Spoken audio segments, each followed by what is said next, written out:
Hi friends, I'm Kyla and welcome back to the Infinite Library, and today this is probably going to be the last time I do a monthly wrap up.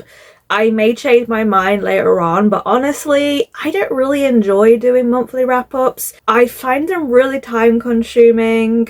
I just find them really time consuming to edit, and I don't really enjoy doing them. Like, by the time like a month has passed from some of these books that I've read, I honestly just don't feel like I'm able to review them properly for this video, because like I don't just read like 2 books a month, I usually read over 10. And when sometimes it's been like 25-30 days since I read that first book in the month, I just don't think I'm giving very good reviews. And just overall, I just find these like hard to fit into my schedule, and I'd just rather be making videos doing other things instead. Like, I much more enjoy like projects, vlogs, funny little things like that, rather than me just talking at you all for 40 minutes about the books I've read. Like, I'll still be doing that, but I feel like not in such like a long section of me just talking about everything I've read in a month. Like, you'll still hear me talking about the books, you'll still hear me reviewing them through the different videos I'll be doing, but I just don't really enjoy the format of me doing a monthly wrap up. So basically, I'm not really intending to do these anymore.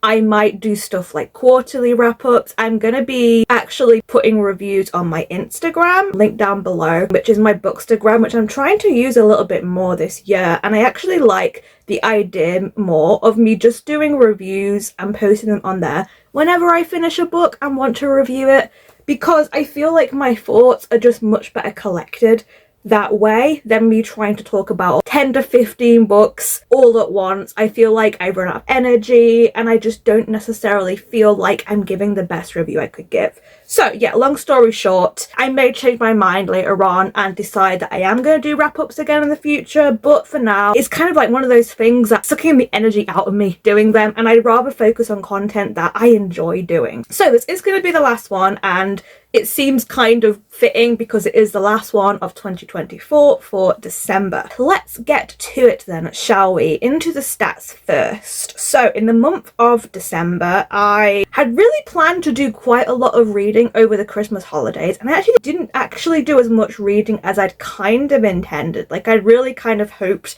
to have finished off my Goodreads project, that whole TBR, in 2024, so that I could go into 2025 fresh, but that unfortunately didn't really happen that way.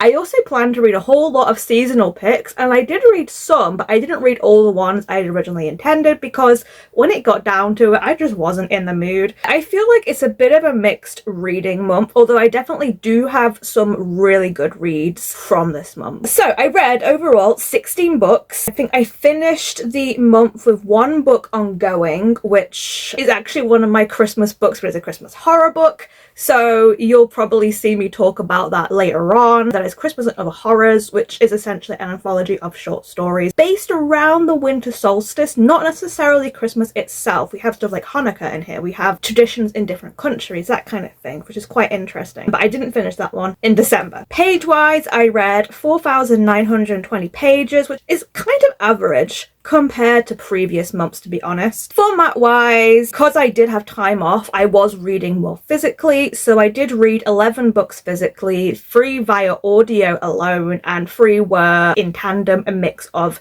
audio and physical. Genre-wise, back to my roots here, 7 fantasy books, 4 manga, and then a smattering of other genres. The manga was a surprise for me, but a very welcome surprise. I am really happy that I finally got to read more manga this month, and it's something I want to continue doing. Fantasy manga were the top genres, and then I also read 2 sci-fis, 2 historical, 2 romance, 2 non-fiction, 1 thriller, and 1 horror. Only the 1 horror, which is kind of a surprise to me, and that is the horror that I didn't finish. In terms of the source, where I got them from, only 1 was actually from existing TBR, 4 were books that I bought, and I guess bought and then automatically read. 1 was an arc, 8 were from the library, and 4 were borrowed from a friend, which is the manga. And then in terms of the ratings, I didn't DNF anything. I did, however, have one 1-star book, unfortunately, which if you have already seen my worst books of the year, you'll know what that is already. I had no 2 stars, I had 4 3 stars, 9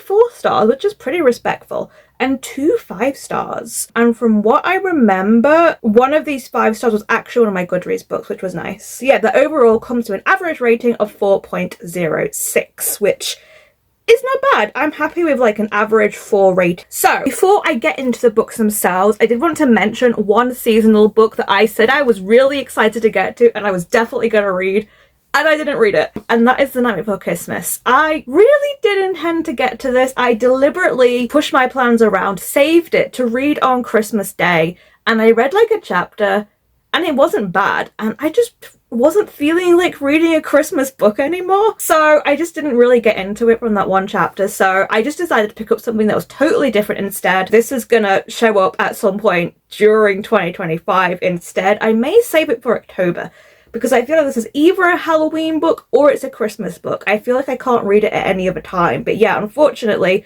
I had every intention of reading this, didn't get to it. None of my Christmas books that I read were like happy Christmas books, funnily, because I read a thriller and a horror that were Christmas themed, and not a silly little rom-com. I do wonder if this is maybe because I was reading romance, however, for my Goodreads books, and whilst I shockingly didn't enjoy that romance, I just wasn't in the mood for another one. And I do think that I personally have to be very much in the mood for more of a fun rom-com kind of thing, and if I'm not in the mood, it doesn't work for me. The humour just doesn't work. So yeah, I didn't get to this one, but I will definitely be getting to it sometime in the year.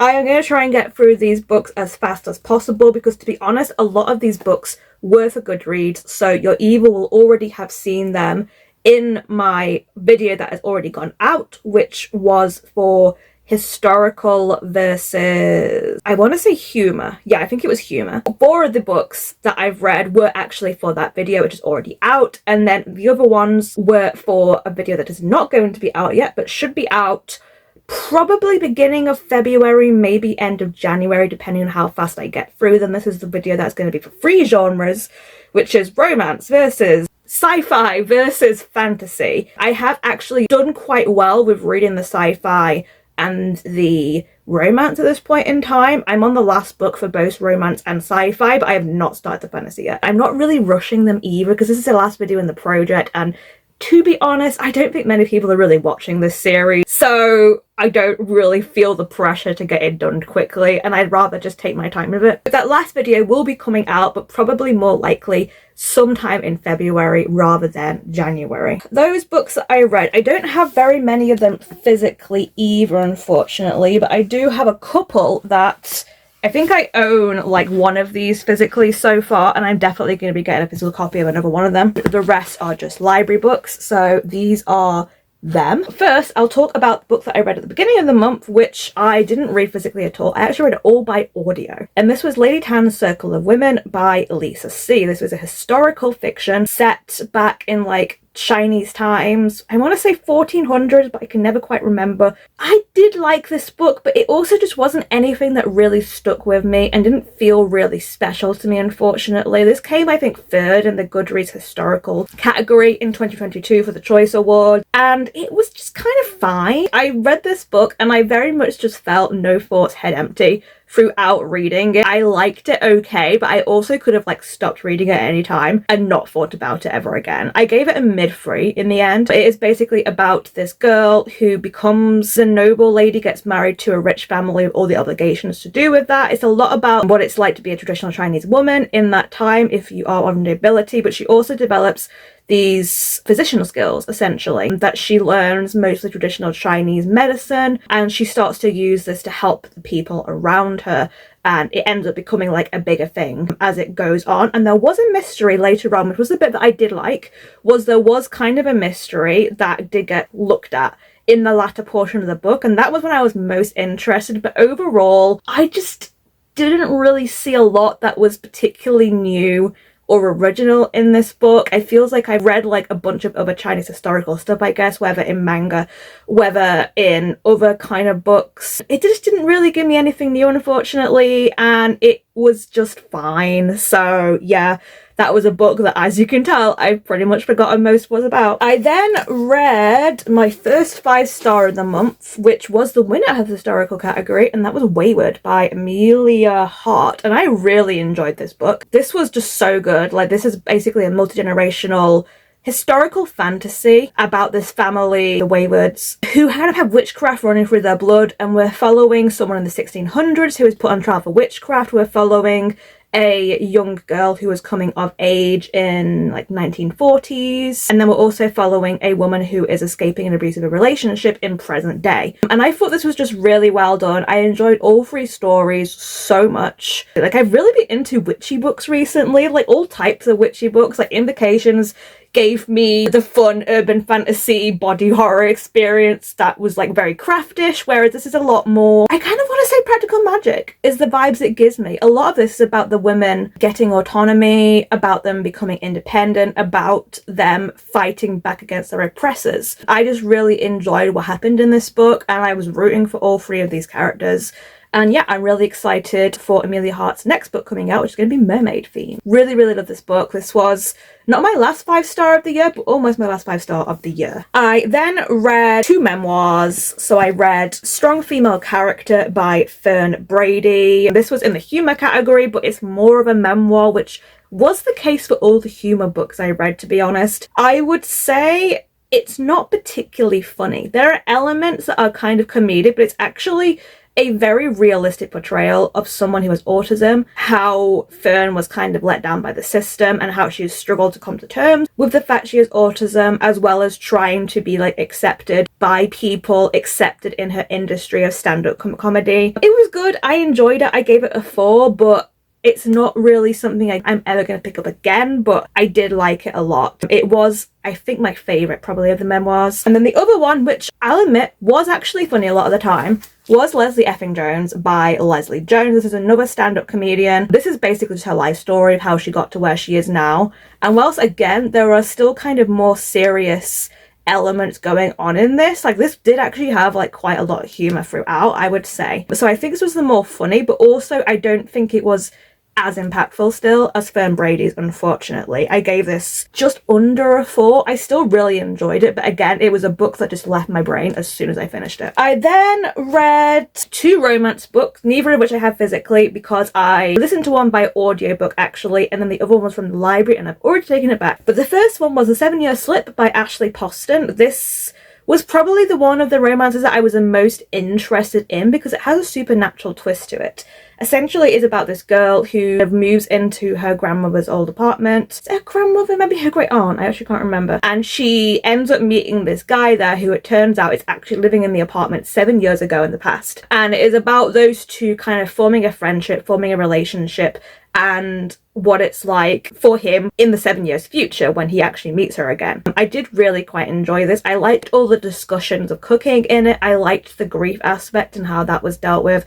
I really enjoyed all the side characters. Overall, this was a book that kind of surprised me because the romance didn't quite go the way I thought it was going to go, and I did quite like where that went. So yeah, overall, for a romance, shockingly quite liked it. I gave it a low 4, I want to say. It may even be one I would reread, which is kind of shocking. And then the other romance that I read was another Ali Hazelwood book. It was Love Theoretically. I read this one physically, and I actually quite liked this one too. I gave this one around the same as 7 Year Slip, although I think I do just prefer 7 Year Slip because I do like some of the deeper discussions that are on there. Just people being passionate about the things they do, like, always really gets me. But yeah, I actually quite enjoyed Love Theoretically. This is about a physicist who doesn't really get paid very well, so she actually moonlights to get extra money as basically being a fake girlfriend for people that need to kind of like show people they've got a girlfriend, usually their families. enemies when they don't actually have one. And it ends up being about her getting into this rivals, enemies to lovers kind of thing, I suppose, but it's kind of on her side, really, I think, with this other physicist. Again, I really quite liked this. Shockingly liked what the whole thing of her being a fake girlfriend meant in terms of her personality,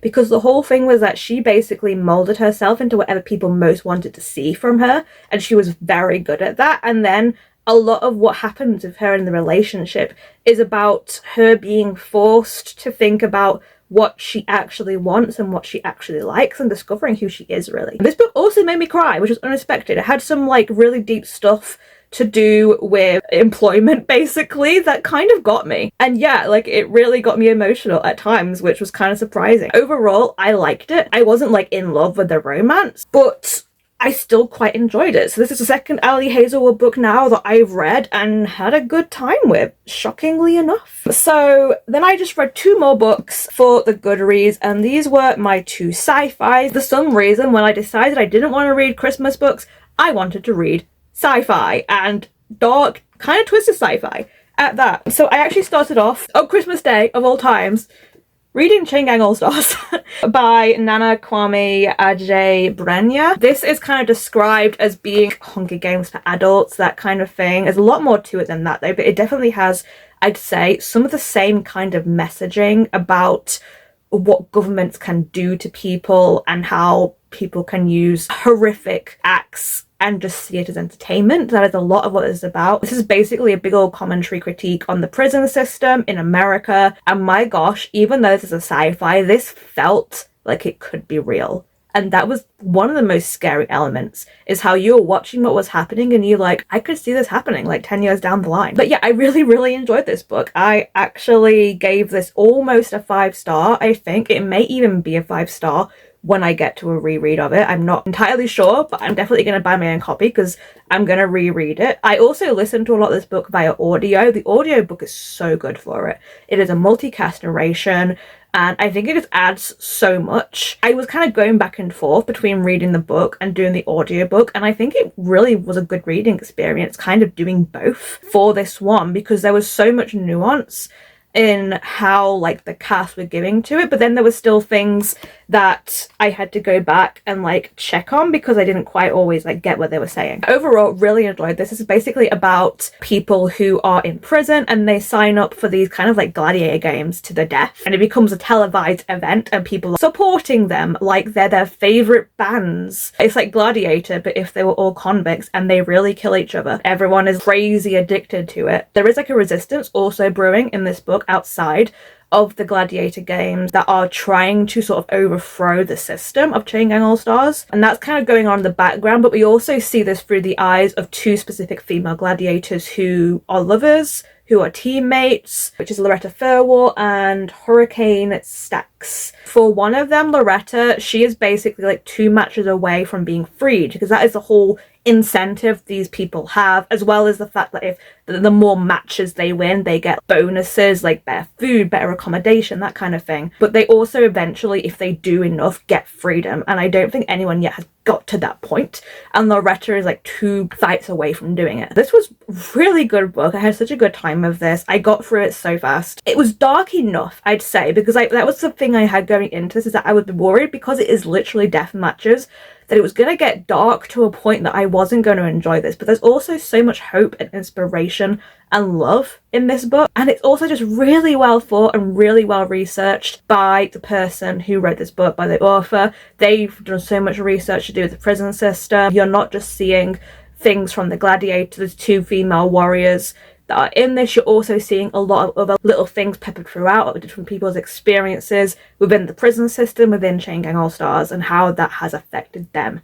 And yeah, really good book. Really enjoyed it. And the final sci-fi that I read was a very short one. This is Land of Milk and Honey by C. Pam Zhang. This is an interesting one, and also, like Chain Gang All-Stars, one that is kind of very realistic in terms of the sci-fi elements that happened. It really feels like it's something that could just happen any day now, which kind of adds to the scare factor, really. And this book actually did delve into, for me, like some horror elements midway through, which I was not expecting. This is about how smog kind of goes over the world and kills off pretty much all the crops, kills off loads of animals, and there's not a lot to eat anymore. It's a real struggle. There's all these different variations of food they're trying to create, because stuff like just flour, butter, vegetables, anything fresh like that is just not in existence anymore. And we're following our main character, who is not named, and she is a chef, and she basically takes this job opportunity to work at this really like prestigious kind of restaurant, because that is the only way she can get access to good ingredients to make the food that she wants to make. So it's a lot about like that desire. She ends up striking up this kind of a relationship with her employer's daughter, who is very much, she thinks at first, someone who has a similar mindset to her. It's also a lot about her dealing with grief and about connection with people. There's a whole thing where she has like a cat who hates her, and I kind of liked the whole thing that happened with that. And it's also about her discovering what's really happening at this restaurant and whether this is something that she can learn to live with, and the lure of having access to all this food and stuff that is like her livelihood as a chef is worth it. And yeah, I really quite enjoyed this book. Like, again, it was a very simple, quick read. Beautiful writing, I will say as well. And it did get very dark. Like, there was a point where I was actively uncomfortable for a good portion of this book.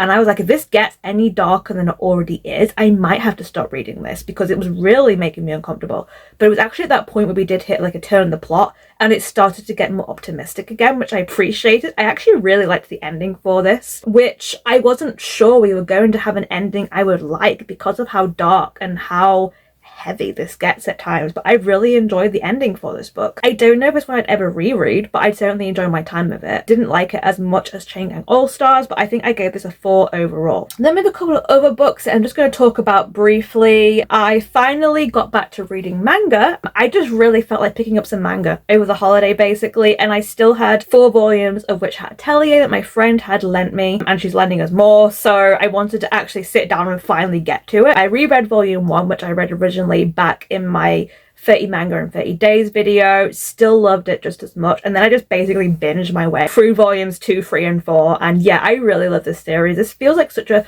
traditional, nostalgic kind of fantasy manga for me.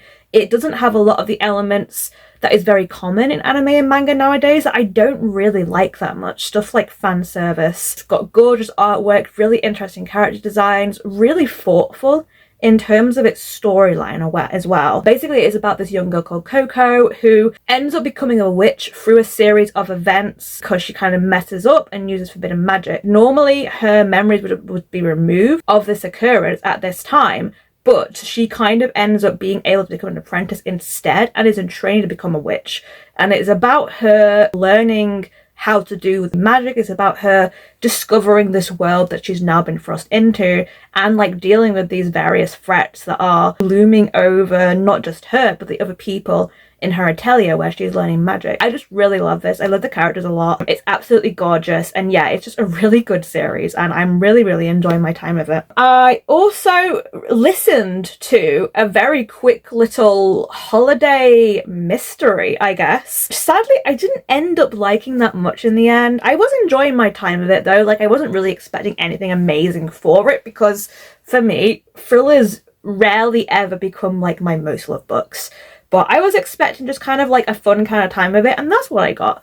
So I read The Christmas Guest by Peter Swanson. This was a very short, it's only like about 124 pages, I think. So it was only like, I don't know, about 4 to 5 hours listening to it. So I got through it pretty quickly. And overall, this was just okay. And I didn't like the ending. I thought the twist was interesting, kind of made you reassess how the book had started, but I didn't like how abrupt the twist was.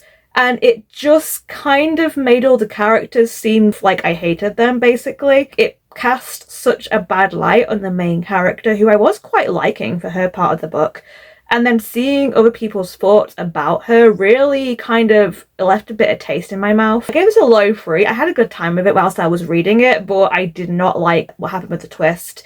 With the ending, the mystery wasn't great. Didn't see it coming, I'll say that. I didn't see what happened with the mystery, but I also didn't really like where it went either. Weirdly enough, for a Christmas book, we didn't really have a lot of Christmas, but we did have all the wintry seasonal stuff, so we had that at least. On to my last 3 books now. So I'm gonna leave my favourite book to the end so I can give a good old rave about it. But the other book that I read was Elatsoe by Darcy Little Badger. This was for my book club. I sadly didn't love this one. I really, really wanted to. I'd heard such good things about it, but it just didn't quite work for me, I think. I think for me, I liked the overall story and I did like the characters, but it just felt a little bit like it was too young for me reading it, and I just didn't really connect.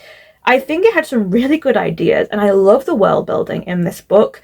But as the plot went on, I just kind of got less and less interested, and it just didn't really work for me, unfortunately. Again, it felt very young YA, and there was certain things that were kind of brought up and then just kind of left. This is a debut book, and I feel like it really did feel to me like it was a debut book in terms of it just not maybe being ready, and it just not quite meeting the potential that I think it could have. So it was a bit of a disappointment for me. I gave this like a low 3, I think. I didn't hate it, but I just didn't end up really liking it, sadly. A lot of people in the book club felt very similar to me. This is supposed to be marketed as YA, and to me it kind of felt more like middle grade. I did not believe that these 2 main characters that we have in here were supposed to be 16, because they both spoke and acted so much more like they were about 12 instead to me. I thought it had some really good asexual representation though, and again I thought the world building was beautiful. The Native American mythology, the spirits, I really enjoyed all that stuff. So yeah, just a miss for me, sadly. I didn't even tell you what this is about, did I? So basically this is about an alternate